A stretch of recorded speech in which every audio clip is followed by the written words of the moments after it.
Hey, yo, this Kingearner coming to you live and direct. Just to continue, this is part 2. And, you know, once I started getting in that mindset of getting to a lot of coins, my mindset was like, you know what? At the end of the day, I'm going to keep hustling.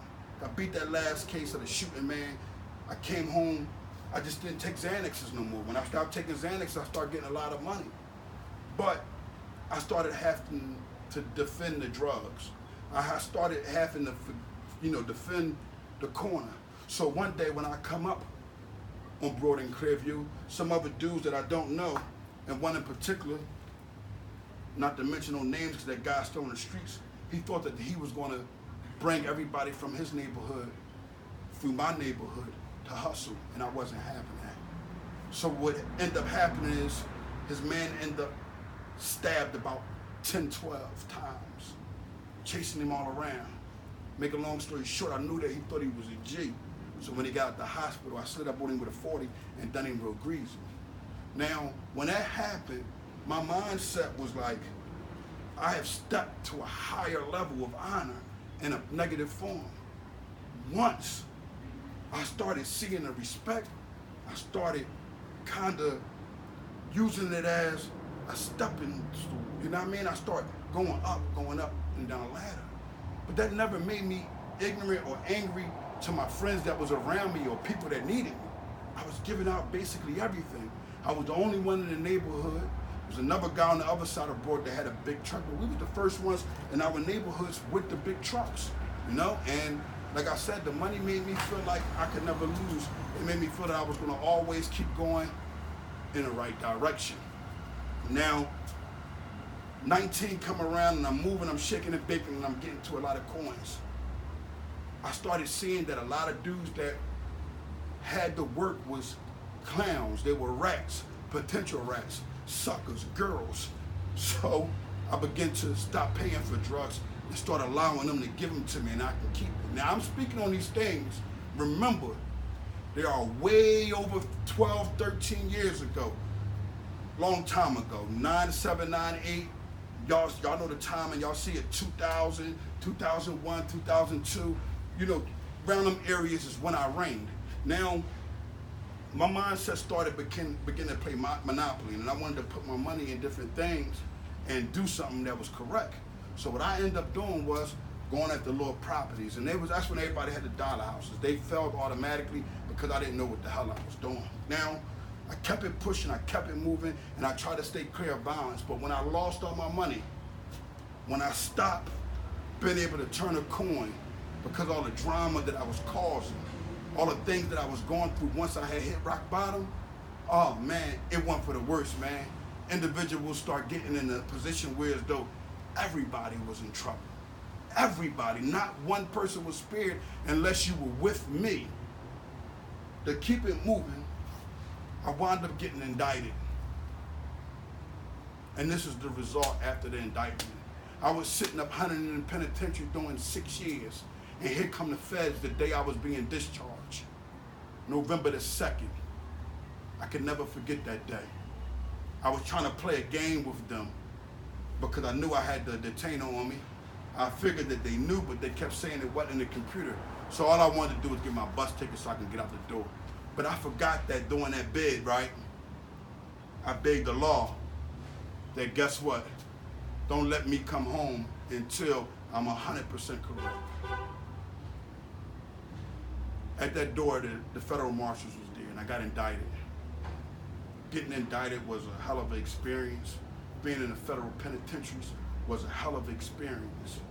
I won't go on to so many things that happened when I was in state and federal custody because I don't have time to glorify any of that.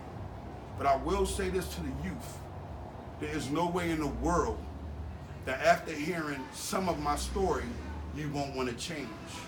We speak to my mother, we spoke of my mother doing something to her first boyfriend that put him in the ground, right? She beat that case. Manslaughter like her son. You see what happened? I followed her. But one day she called me over to a speakeasy she was staying in, a home that she was at. And when she called me to that speakeasy, to that home where she was at, there was the person who was the landlord. And that person who was the landlord was the one who I kind of honored a little bit when I came over there. But because this was like a smoker crack house crib, it was like a lot of people moving in and out, so I didn't really spend time with the man, but I know he was an older man. My mother was fairly all the way in on the crack at the time, and she had a husband that she had married, Mr. Ed, and guess what? She took advantage of him. She'd been abused so much that she abused the men that she was with after the fact of having to kill the first man. And I came in the house, I was staying there for the weekend. She said, go ahead upstairs and say hi to Mr. Will. I said, well, what's going on, Mr. Will? She said, you'll see what's going on when you go up there, baby. The house that she was staying in looked a little bit of cleaning and looked like a crack house. My mother was a clean individual no matter how high she got, but it was something going on. And Mr. Eddie kept looking at my mother and said, no, don't let him see that. She said, no, in fact, you're taking him up there to let him see. I went upstairs, and when we opened the door, he was laid on the floor with a bunch of towels all around him, and he was holding his wound. Whatever happened, he was okay with it. They were cooking, they were cleaning, the house was clear, no one was in there.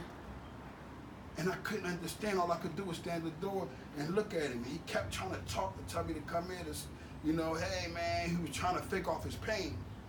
Mr. S said, come on. He was mad because he didn't really want to show me, but he knew my mom would have stabbed him or threw some lye in his face if he didn't. But he loved him. When we came back downstairs, I said to my mother, I said, Mom, what's going on? She said, this is what's going on, baby. She said,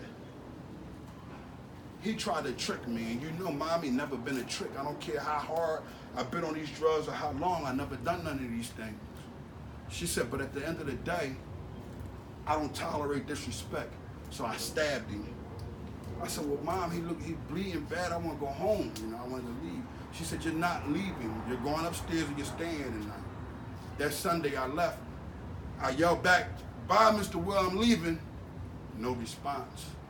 A month later, my mother was called in for investigation. Well, no, she was brought in for investigation. What ended up happening is her boyfriend ended up getting 2 years manslaughter. I'm Kingearner from the AZIE and ALPO campaign. The goal is to get people to understand that my past life is not a front. I've been through a lot. The things that I've been through, guess what? I was strong enough to conquer. Conquer to the point that I don't glorify the streets anymore. Although I honor the individuals that been through things like I have and that cause a lot of destruction, I still love and respect those people, even the ones I don't know. You know why? Because they struggle to explain who I am. They struggle gives them an understanding. And if it doesn't give it to them right away, it will eventually. It may be when they're on the ground on their way into the grave, whatever the case may be. But at the end of the day, it's all about change. And not everybody change at their appointed time. Some individuals, some of them, they take time, man. It takes something that drastic to happen. With me, it took drastic measurements, losing my family, seeing things in my life and rewinding back to them. And not sticking there in thought of them. I left them near. Only time I give them is when I give it to y'all. But at the end of the day, we gotta begin to understand that you cannot honor and praise none of this shit. Because majority of all of it is one big illusion. A prison cell, it's an illusion. The money that you get is illusion.